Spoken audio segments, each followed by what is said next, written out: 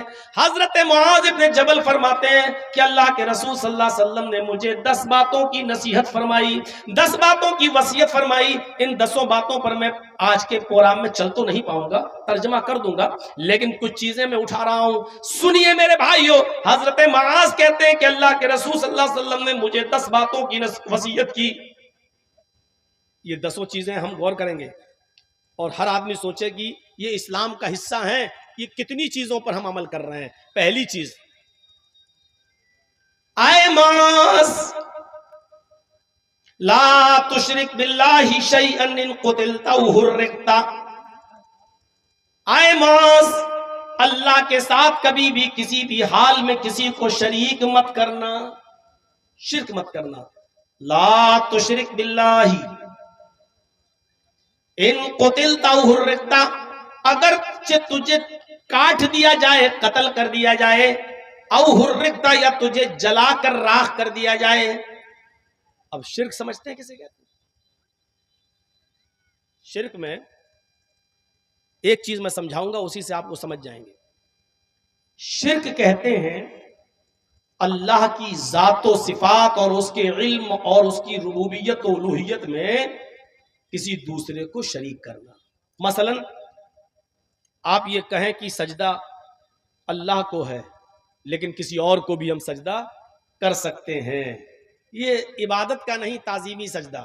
آپ اس طریقے کی اگر باتیں کرتے ہیں، ہم اللہ سے دعا کرتے ہیں کہ اللہ تو مجھے شفا دے، اے اللہ میرے باپ کا انتقال ہو گیا تو ان کو جنت دے، یہ دعا ہم کہیں اور جا کر بھی کر سکتے ہیں کہ آپ ہمارے باپ کے لیے دعا کیجیے اللہ تعالیٰ سے کہ اللہ تعالیٰ میرے باپ کو بخش دے، یا کہیں جا کر ہم کہیں کہ بیٹا نے شادی کو 20 سالیں ہو گئی ہیں، 10 سالیں ہو گئی ہیں، بچہ نہیں ہو رہا ہے، آپ ہمیں اللہ سے دعا کر کے، اللہ سے سفارش کر کے مجھے بیٹا بیٹی دلوا دو۔ میرے بھائیوں آپ ڈائریکٹ مانگیے۔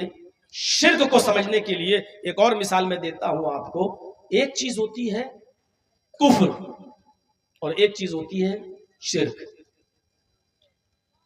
انتہائی مجبوری میں جہاں آپ کی جان کو خطرہ ہے اور کوئی آپ سے کفر کرا رہا ہے، وہاں اپنی جان کو بچانے کے لیے کفر کرنا جائز ہو جاتا ہے، لیکن شرک کرنا ادھر بھی جائز نہیں ہے۔ مثلا کوئی شخص آپ کو پکڑ لے، چاقو نکال لے، پسٹل نکال لے، خنجر نکال لے، اور 4-5 لوگ آپ کو پکڑ لیں اور پکڑ کر کہیں کہ اے کس کو مانتا ہے؟ آپ کہو اللہ کو، اور وہ مارے تھپڑ، اللہ کا انکار کر، اللہ کا انکار کر، اللہ کا انکار کر، اور ایسی صورت میں آپ کی جان جانے والی ہو اور آپ جانتے ہو کہ جب تک اللہ کا انکار نہیں کریں گے یہ آدمی مجھے چھوڑیں گے نہیں، مار ڈالیں گے، ایسی صورت میں، ایسی شکل میں آپ اللہ کا انکار کر سکتے ہیں اور اپنی جان بچا سکتے ہیں، جائز ہے۔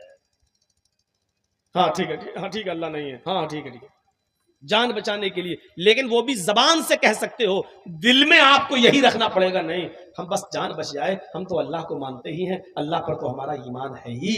صرف اپنی زبان سے ان کے سامنے یہ جملہ کہہ دو کہ ٹھیک ہے میں اللہ کا انکار کرتا ہوں، مجھے چھوڑ دو، آپ کی جان بچ گئی. گھر آئیے پھر سے کہیے کہ اللہ تو میرے دل کا حال جانتا ہے، میں نے دل سے تیرا انکار نہیں کیا تھا. جائز ہے. یہ سب موبائل چھینو تو ان کے موبائل چھین کے دوسرے لوگوں جو پیچھے کھڑے ان کو بھی ڈسٹرب کرتے ہیں. کیا کرو گے؟ مولانا جرجی صاحب کی فوٹو لے کے جنتی ہو جاؤ گے کیا؟ ایک تو کھڑے ہیں، دوسرا فوٹو اور کیمرہ. چاہیں تو ادھر بھی بیٹھ سکتے ہیں یہ لوگ.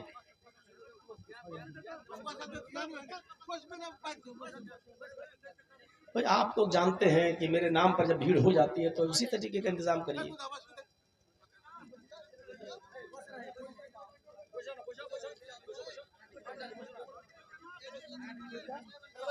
اب آئیے ادھر توجہ دیجیے. نہیں سنیں گے بھی نہیں اور سننے بھی نہیں دیں گے. تو اللہ کا ادھر دیکھیے، اللہ کا انکار کرنے سے جان بچ رہی ہے تو بچا لیجیے. اب آئیے دوسری مثال پر. شرک کیا ہوتا ہے؟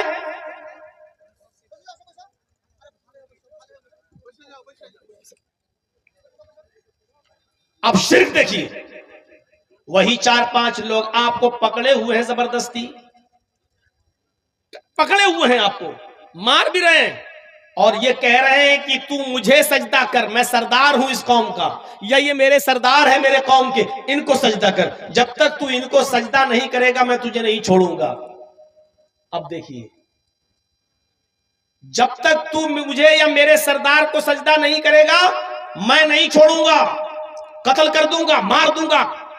تو ایسے موقع پر اپنی جان بچانے کے لیے آپ اس کو یا اس کے سردار کو سجدہ نہیں کر سکتے ہو. یہاں جان جا رہی ہے تو جانے دو، لیکن آپ کسی غیر کے سامنے سجدہ نہیں کر سکتے.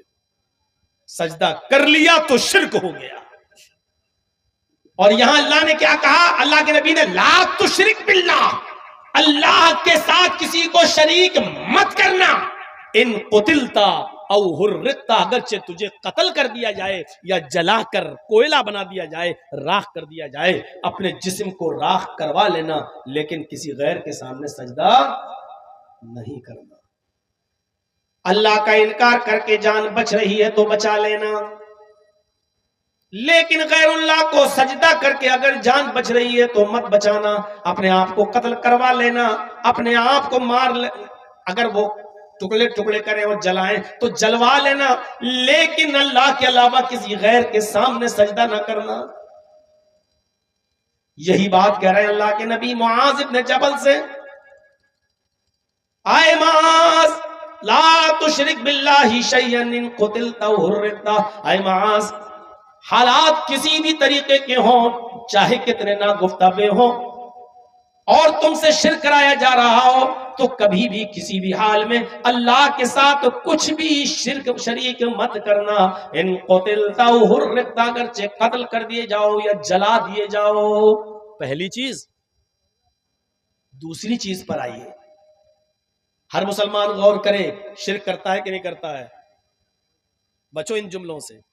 کبھی کبھی ہم لوگ کہہ دیتے ہیں نا، اوفو کیا ڈاکٹر ہے یار، اس ڈاکٹر نے میرے باپ کو بچا لیا. اوفو میرا بیٹا کتنا بیمار تھا، اس ڈاکٹر کے پاس دوا لینے گئے، اس ڈاکٹر نے میرے بیٹے کو مرنے سے بچا دیا. نکل جاتا ہے ہمارے منہ سے، لیکن بچو ان جملوں سے، احتیاط برتو. آپ کو یہ کہنا چاہیے کیا شفا دی ہے اللہ نے اس ڈاکٹر کے ہاتھ میں، اس کی دوا میں.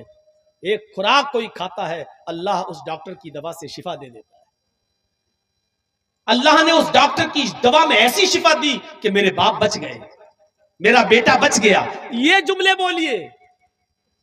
جہاں آپ نے یہ بول دیا کیا ڈاکٹر ہے یار، اس نے تو ایسی دوا دی میرے باپ کو مرنے سے بچا لیا، میرے بیٹے کو مرنے سے بچا لیا. ارے میرے بیٹا تو آخری سانسیں لے رہا تھا، ڈاکٹر کیا ڈاکٹر ہے، اس نے بچا لیا. کتنا بڑا گناہ کر رہے ہیں، اگرچہ ہمارے دل میں نہیں ہے، لیکن شرک چیونٹی کی چال سے زیادہ باریک ہے. ہمارے گھر میں کتا پلا ہوا ہے، ایک مثال دے رہا ہوں. رات بھر نگرانی کرتا ہے. چور گھسنے والے تھے ہمارے گھر میں, ڈاکہ ڈالنے والے تھے, کتے نے بھونکنا شروع کر دیا, چور بھاگ گئے. آپ نے صبح اٹھ کر کہہ دیا اوہ اگر گھر میں کتا نہیں ہوتا تو چوری ہو جاتی. اس کا مطلب یہ ہوا کہ کتے نے چوری بچائی. آپ نے کہہ دیا گھر میں کتا نہیں ہوتا تو چوری ہو جاتی. آپ یہ کہو اوہ اللہ نے اس کتے کی وجہ سے میرے گھر میں چوری بچوا دی. اگر میرے گھر میں, حالانکہ گھر میں کتا نہیں پالا جا سکتا ہے, لیکن ایک مثال میں دے رہا ہوں آپ کو. تو میرے بھائیو, شرک چیونٹی کی چال سے زیادہ باریک ہوتا ہے. لا تشرک باللہ ان شیئا ان قتلتا حرقتا. پہلی چیز ہو گئی. دوسری چیز پر آئیے, کیونکہ ایک چیز پر ہم بولنے لگیں گے تو سارا ٹائم اسی میں چلا جائے گا. آئیے دوسری چیز, ہم اور آپ غور کریں کتنا شرک کر رہے ہیں. تو پورے مسلمان ہیں کہ نہیں, اسلام کے اندر پورے کے پورے داخل ہیں یا نہیں. اب دوسری چیز پر غور کیجئے, معاشرے کا زبردست حصہ ہی یہ, وَلَا تَوْقَنَّ وَالِدَيْكَ وَإِنْ أَمَرَاكَ أَن تَخْرُجَ مِنْ أَهْلِكَ وَمَالِكَ. اپنے ماں باپ کی کبھی بھی نافرمانی مت کرنا. والدیک میں دونوں چیزیں شامل ہیں, ماں بھی اور باپ بھی.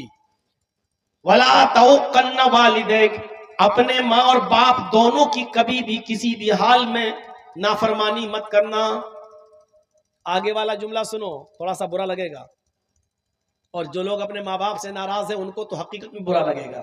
ہو سکتا ہے کہ جلسے سے اٹھ کے بھاگنے لگے کہ مولوی میری ہمارے خلاف بول رہا ہے. وَلَا تَوْقَنَّ وَالِدَيْكَ, اپنے ماں باپ کی کبھی نافرمانی مت کرنا. وَإِنْ أَمَرَاكَ أَن تَخْرُجَ مِنْ أَهْلِكَ وَمَالِكَ, اگرچہ وہ دونوں یعنی ماں اور باپ تمہیں حکم دیں اس بات کا کہ تم میرے گھر سے, اہل و عیال سے نکل جاؤ, مال و دولت چھوڑو, یہی رکھ دو جو تم نے کمایا, بھاگو یہاں سے, بھاگو یہاں سے. ان تخرج من اہلک و مالک, اگر وہ تمہیں تمہارے مال سے بے دخل کر دیں اور تمہارے اہل و عیال یعنی بیوی بچوں سے بھی بے دخل کر دیں, تو تمہیں اپنے بیوی بچوں کو چھوڑنا پڑے گا اور اپنا کمایا ہوا مال بھی چھوڑنا پڑے گا. اس لیے کہ تو بھی اور تیرا کمایا ہوا مال بھی تیرا نہیں ہے, لے ابیک تیرے باپ کا ہے. اگر باپ نے تجھے پیدا نہیں کیا ہوتا تو کہاں سے کماتا. تو اللہ کے نبی صلی اللہ علیہ وسلم نے فرمایا انک ومالک لابیک, تو بھی اور تیرا مال بھی تیرے باپ کے لیے ہے. اگر وہ کہیں جا بیوی بچے چھوڑ بھاگ یہاں سے, میں تجھے نکال رہا ہوں اپنے گھر سے, تو بیوی بچوں کو چھوڑ کے بھاگ جاؤ, نکل جاؤ. وہ کہیں کہ سارا مال جو تم نے کمایا چھوڑو یہاں پر, رکھ دو یہاں, اور پھر تمہیں نکال دیں, تو تمہیں اپنا مال بھی چھوڑنا پڑے گا. اپنا مال کیا چھوڑو گے اپنے باپ کو. باپ کی تو وراثت میں تو پھل پھول رہے ہو, باپ کے مرنے کا انتظار کر رہے ہو کب مرے اور یہ حصہ ہمیں ملے. میرے بھائیوں, وہ اپنا مال باپ کے لیے کیا چھوڑ کر بھاگے گا. یہاں ماں باپ کا مقام و مرتبہ بتایا جا رہا ہے کہ کتنا اونچا ہے, کہ کبھی بھی کسی بھی حال میں ان کی نافرمانی نہیں کرنا ہے. حضرت ابراہیم علیہ السلام اپنے بیٹے اسماعیل سے ملنے گئے بہت دنوں کے بعد. وہ ملک شام میں تھے. جب ان سے ملنے کے لیے گئے, دروازے کو کھٹکھٹایا. اسماعیل علیہ السلام کی بیوی نے دروازہ کھولا.